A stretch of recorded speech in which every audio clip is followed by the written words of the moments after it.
First off, you're going to take a piece of paper and fold it longways, just like that.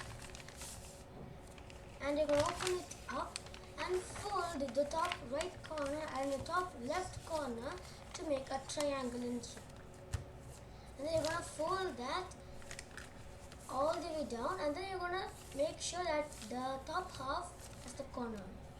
And then we're going to estimate the point, the center point, and then below that we're going to fold it. And basically the same thing on the other half. Then you're going to fold up this little triangle to the top. And now we are going to fold this paper on half, and then we make sure that this flap is alongside on this angle.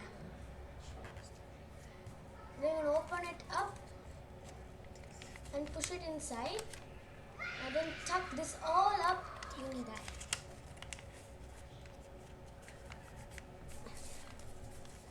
They're going to fold the paper to make the structure of the airplane, and then basically do the same on the other half. And then voila, you have your masterpiece, and it's gonna fly 100 meters wide.